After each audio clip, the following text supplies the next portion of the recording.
and welcome to Against All Odds, a program that is dedicated at showcasing survivor stories. And that's what we do right here, letting you know about stories that can inspire you, letting you know that the human mind has been created to overcome any challenge that it may face. Today I'm being joined by Sinikiwe. She is quite popular within our own community. I'm sure you've seen her on social media, heard her on radio, and even seen her on TV. But today she joins us right here on Against All Odds as she talks about the challenges that she has faced in life, but also being able to overcome them and being able to live a very happy life. My name is Rachel Mwenyeheli, and help me welcome Sinikiwe to the program. Sinikiwe, thank you so much for coming through. Excited to have you. Thank you so much for having me, Rachel. It's my pleasure to be here. You always look lovely. Every time I see you, always look lovely. Thank you so much. Thank you. Let's talk about, your life, your journey in life, and, some of the challenges that you've faced as a person with a disability. So let's just talk about that. Let's start off with your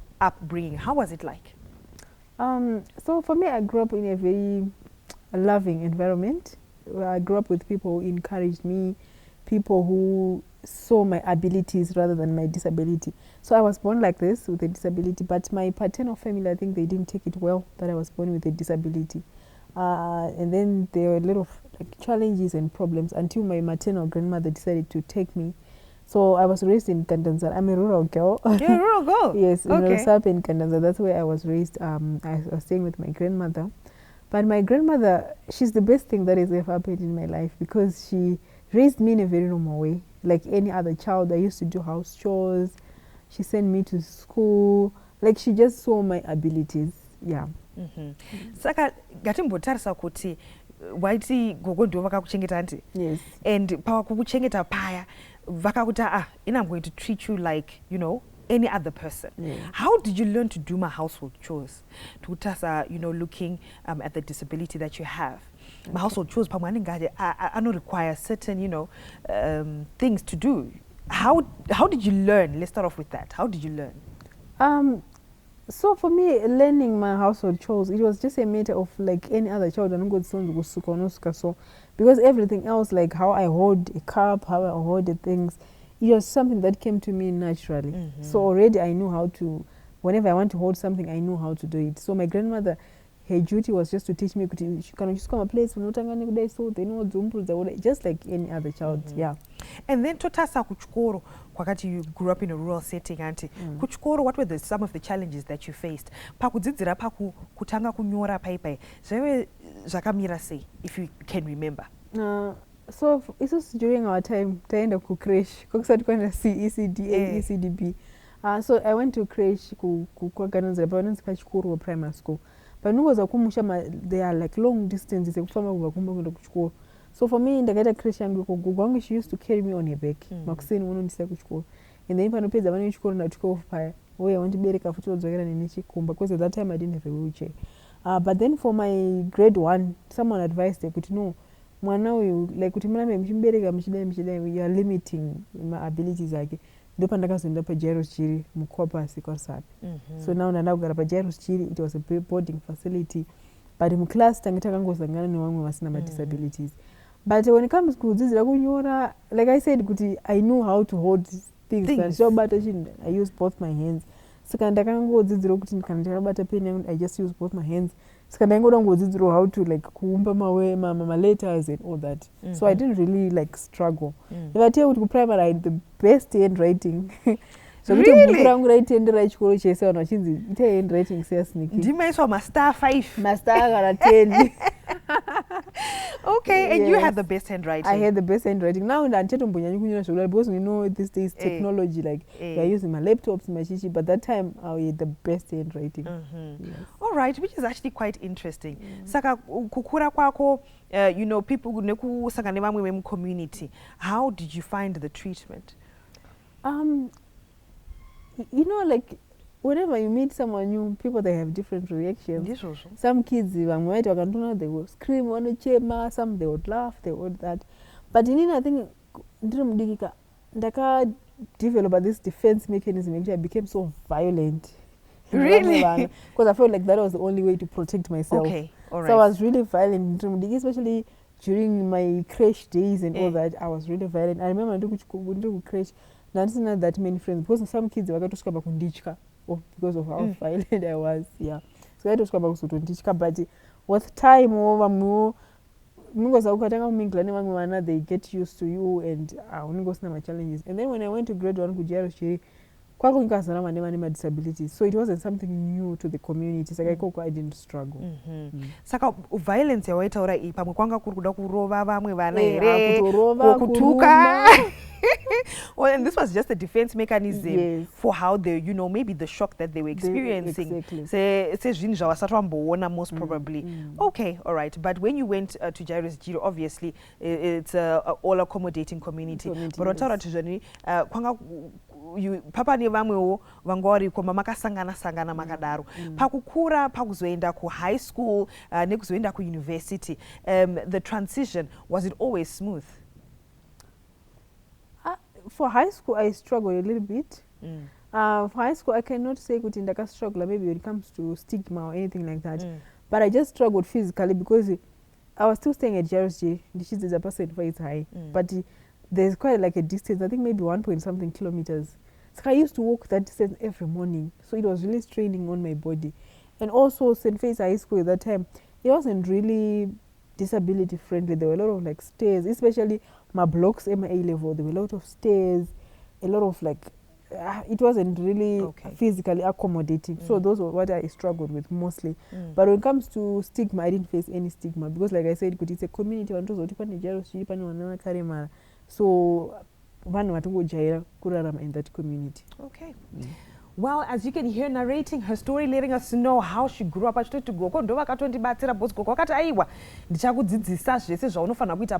learned how to do household chores. It came as a natural instinct to her. Best handwriting. Handwriting. This is against all odds. We're going to take a short break. When we come back, we're going to talk about life in general. You know, getting married, having children, how it's been like so far.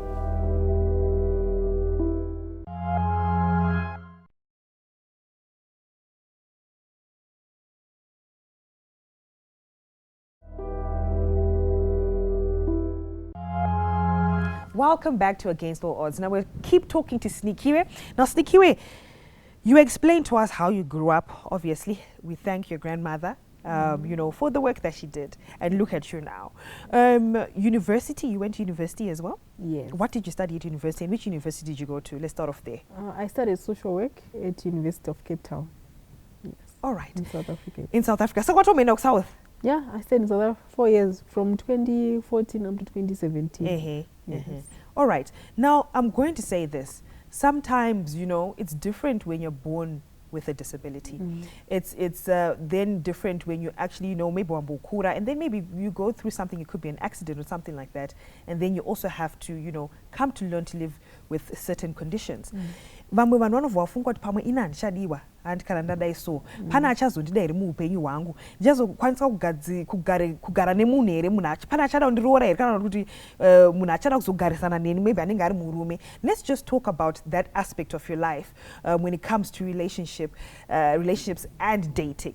How was it like for you? So one thing, like I said, continually growing up with my grandmother was the best thing that could ever happen to me. So my grandmother Sinikiwe ukaenda kuchikoro ukagraduate ukapedza wororo. So it's something chandakangokura chiri mandiri kuzoti these are the stages andichafanira kuti go through. So marriage was something that was really like normal kwandiri chandangozoti something that is going to come at some point. But obviously growing up and all, I also struggled with my confidence, mostly during my A level, going into like university. Because now you are an adult, now I'm different and all that. So it really affected my confidence a little bit. And also I think dating as well, just a little bit because of my like confidence about my body. But then the moment I gain back my confidence, I can't say good I really faced my challenges when it comes to dating, and specifically because of my disability, honestly. I think I just faced the mujolo. I think maybe I encountered a challenge which was specifically because of my disability once when I met someone online, and then when we met in person, it was just horrific. Okay, so Yeah. you met this person online. Yes. And mataura mazo decided I wakati sangana. Masangana. What was the person's reaction? I think when he saw me, I kind of like panic, and then I take a few steps back. I've no wonder, but said like per building.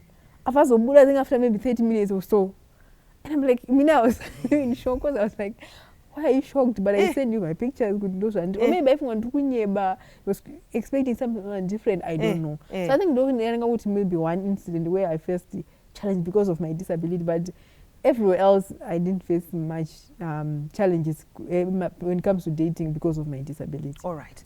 Your husband, how did you meet your husband? Let's go there. How did you meet him? You know, your dating life, how was it like? I met my husband on WhatsApp. WhatsApp, yeah. There's a group for persons with disabilities where we just discuss issues to do with disability. And then when I joined that group, I had to introduce myself to disability and all that. So when I introduced myself, I said, I don't know disability. So people were like, please send your picture, I want to see you. That's when I sent my picture. And then boom, my husband came to my inbox. But up to now, I don't know what he was doing in that group. Up to now, I haven't had like a proper answer. I try again that group. So yeah, that's how I met him. And then we started talking from there. And then we went on our first date, and then, yeah, and everything became history. Everything became history. Yeah. You guys got married. I know, how many years has it been now? It's about... now going into 4 years. Okay. Yeah. Well, I can't say congratulations because it's 4 years already, but we'll still say so because we love it still. And then, you know, on your wedding day, Auntie, you guys are committing to each other. You're saying that we have the vows and we want to be dedicated to each other. Pano gona kunetsekana nevanhu kuti right fine tikona disability na Sinikiwe yatinayo you know papa ku exchange ma rings pai zvakafamba sei kuti ring andikona ring or any maybe a bracelet that could signify a ring saka zvakafamba sei ipapo. We exchanged my rings on our wedding my day. proper rings. Proper rings, yeah. Okay. Inini yangu ring yakaiswa necklace. So right. I can't figure the necklace, and then for him ndakangomfigure a ring. Yes. All right. You actually went to chose the ring and everything? Yeah, we chose the rings together, and yeah, it was really a beautiful experience. It was really beautiful. Yeah. And how did you know his family, on his side of the family, did they accept you? Yeah. My in-laws are loving people. We have very beautiful relations. I've never had anyone wanting to challenge now or no. They're really beautiful people. They just accepted me into the family. Every time Sangana, we really have a good time. Okay. Yes. And then you guys decided to have a family. Cool, yeah. How is the baby? Growing? He's doing well. All right, let's talk about that. You know, being a mother and walking that journey is such a beautiful thing. Yes. It's something that, you know, the higher creator actually created for us to be able to experience motherhood. But, you know, did you experience any challenges, you know, with pregnancy?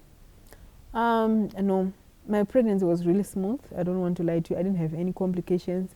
I think the only challenge that I had is just like everyone else, would you feel so exhausted? You know, bore. I didn't have any challenges. But if I can say, this is not my first pregnancy. So okay. I've been pregnant before. All right. And then I had a child, but then he died after like 24 hours. I'm so sorry. So that one, I think it was a bit challenging. All right. But with this one, everything was smooth. My gynecologist was the best person ever. He would like walk me through the journey to make sure like understand my body, understanding everything that is happening to my body. So it was really a beautiful journey. Yeah. So there were no challenges, no complications. No complications, nothing. Okay. All right. With the previous one, let's just talk about that. I'm sorry to take you back a bit. What were some of the challenges that you faced? With the previous one, honestly, I think I went there blindly. Okay. I didn't have like a personal gynecologist. I can say I just used to go and my check up. Check up and everything. Officially, I really needed a little bit more care. Someone else on the explain, like with my first pregnancy, then go famba. That's not what's really happening. But with my second pregnancy, Dr. Nganya, you don't have to walk because you go strain a body and you go into early labor. What you need to do is use your wheelchair, rest a little bit more. So yeah, that's the challenge that I faced with mine. Okay. My first pregnancy. So with the second one, you were more guided as to what you should be doing. Yes. Yes. And also with the disability. Yes. So you were also guided. Yes. All right. So it was much easier in that instance. Exactly. Yes. Did you also receive assistance from your family members, your husband? How was it like? Yeah, I did. Mostly like when I gave birth, my husband was there. He stayed with us. Because he was working like in Victoria Falls, and then I was here in Harare. But he came, I think we spent like a month together before he went back to Victoria Falls. And then I had family, my in-laws would come, spend a few days with us just to make sure that I'm okay. Friends, family, I was really taken care of. Which is good. Because, most people think that some people may find it challenging, to cross over, from one point to another. Or they might actually be scared. Especially for women. So that's also something. So maybe just looking at that, what would you want to say in that regard, to a person with disability? What would you want to encourage them if they have that fear to say, will I be able to, raise a child? Because bringing a child into life is not an easy task for anyone. It can be quite a challenging road. What would you want to say in that regard? For me, I would say seek for support as much as you can. So, for example, like what I was saying, maybe having like a personal doctor who can like walk you through the journey, who can examine your body and see what you are capable of. Like maybe, for example, for me, I carried my pregnancy up until 36 weeks, and then at 36 weeks I had a cesarean section. So I think you need support in that regard. Could you make sure you are going into something which you have knowledge about, you have the support, even family and friends as well. You really need that support, to be honest. So I would just say, could you conquer your fears? If you feel like you want to be a mother, go for it, honestly. You are a woman. If you have a womb, I think you can, God willingly, you can carry your child. So don't take your disability as a limiting factor. Because I think anyone can tell someone, in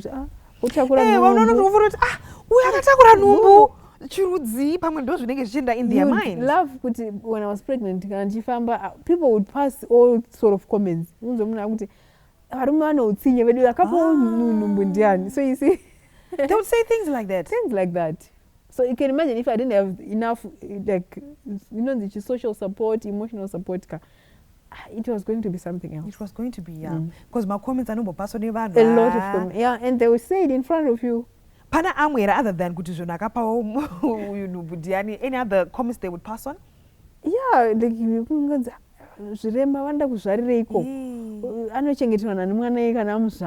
like, all this kind of comment. Did when people would say things like that? I think I've reached a point where I don't get affected by people. As long as I feel I'm capable, I don't get affected, to be honest. I'm someone who has accepted myself. I've accepted my body. So I don't really care much, to be honest. Okay. Yes. All right. As you can hear some of the challenges that Sinikiwe faced, she actually also needed community support, family support, and that all came in handy, especially when it came to bringing her bundle of joy into this life. When we come back from the break, we're going to talk about her confidence. She said, angasina confidence, yoveyaso dzoka, uyeje akuita sei kutabatsire vamwe mu community vanenge vachisangana nema challenges akaita se ake. This is Against All Odds. Don't you go anywhere.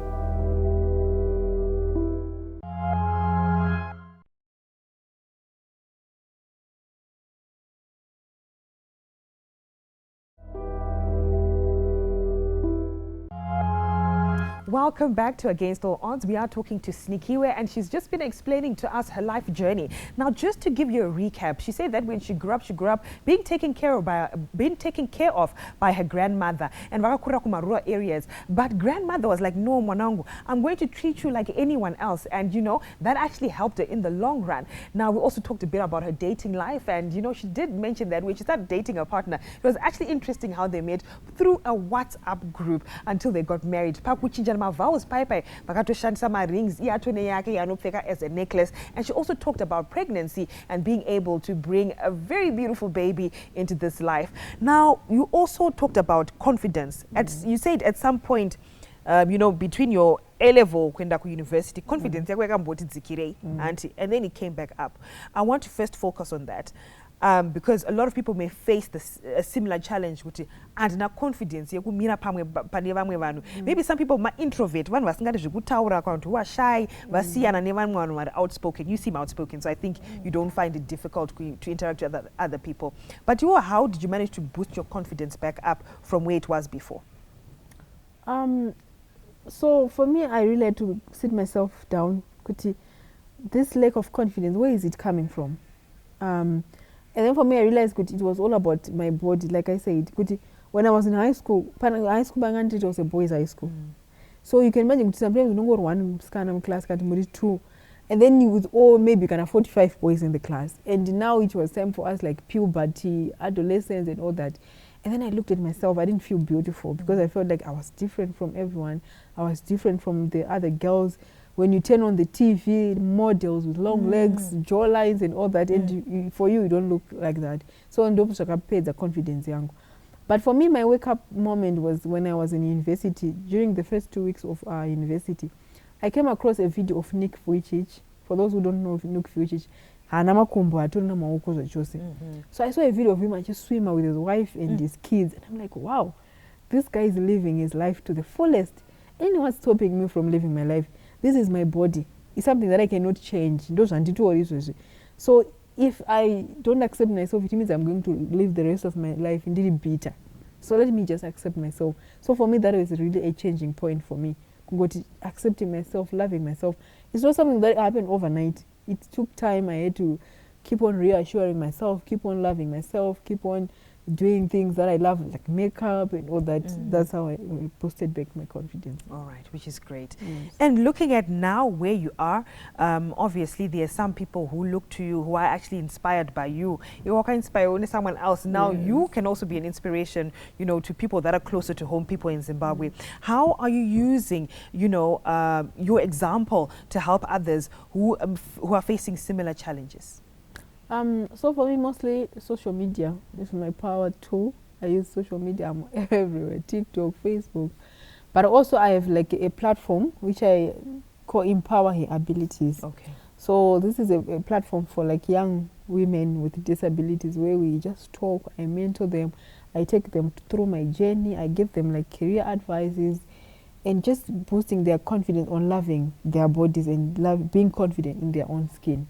Yes. Okay. And how has that been, especially because you're saying you're focusing on young women that are on this particular platform? How has that been so far? Say Mumhari in that community.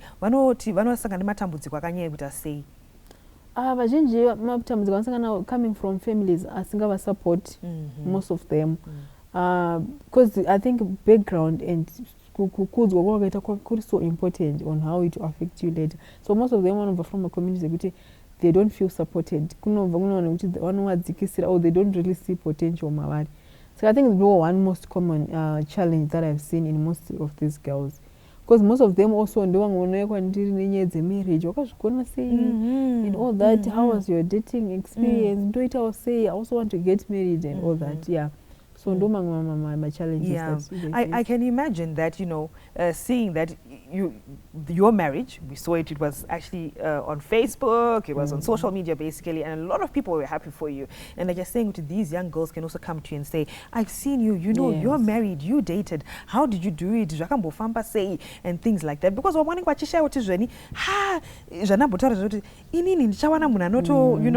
that's what they'll be thinking like.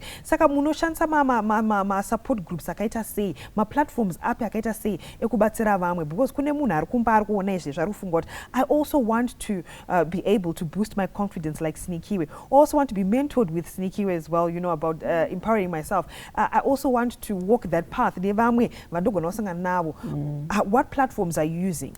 Currently, we're just like using WhatsApp and also meeting like physically. Because this thing is something that is self-funded. It's something which is really like still very small. It's self-funded.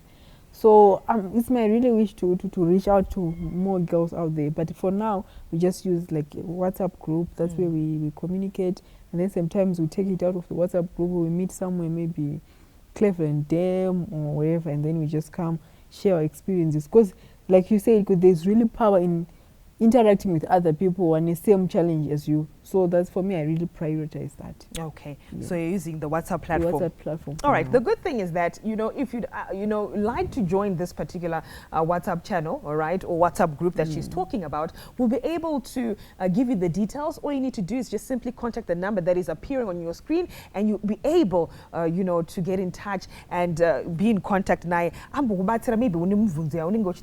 maybe you just want that support from a community. She's actually able to assist you in that area. Tell me, maybe some words of encouragement that can go out to a person with a disability or person with a disability that can actually help them today. Not only the person, but even the family unit, the people that surround them. What would you want to say to them? Okay. I think to the disability community out there, even for like guardians and family, all I just want to say is let them fly. Give them their wings. Support them in whatever they want to do. Don't say someone, then the only thing that you see is their disability. There's a lot of potential in most of them, or not most, in all of these people with disabilities. So support them, give them the support that they want. Because I remember when I was young,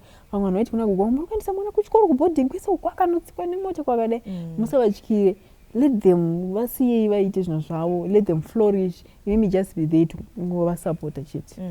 I like the fact that let them grow, let them fly, let them do whatever they want. I think the first thing that we do as human instinct is we see and then we are afraid, but let me to a maximum protection, like you're going to overprotect a man or something like that. And in the long run, you're going to kanganisa if I'm not wrong. Yes. Yeah. Okay. And to the person as well, just as your final words? To the person, I just want to say you are able. You can just be whatever you want in life. You just need to go for it. Accept yourself. Accept your body. This is the body that God gave you. So accept yourself. Nothing is going to change. Don't be worried about things that you cannot change about life. You just have to accept yourself, to love yourself, and you see how things are going to start to change for you. Well, thank you, Sinikiwe, for coming through to the program Against All Odds. We appreciate you, and thank you so much for sharing your story. Thank you so much. I'm sure you've been inspired. Like she said, disability doesn't mean inability. It's always about, letting your wings grow and let them fly. Go out there and make the best out of it. And remember, if you also like to join the community, you can get in touch with the numbers that are appearing on your screen. These are the stories that we share right here on Against All Odds, ones that inspire you at the end of the day. I'm so happy to have her right here on the program. And of course, we'll be back again with another inspiring story. Until then, do take care. This is Against All Odds.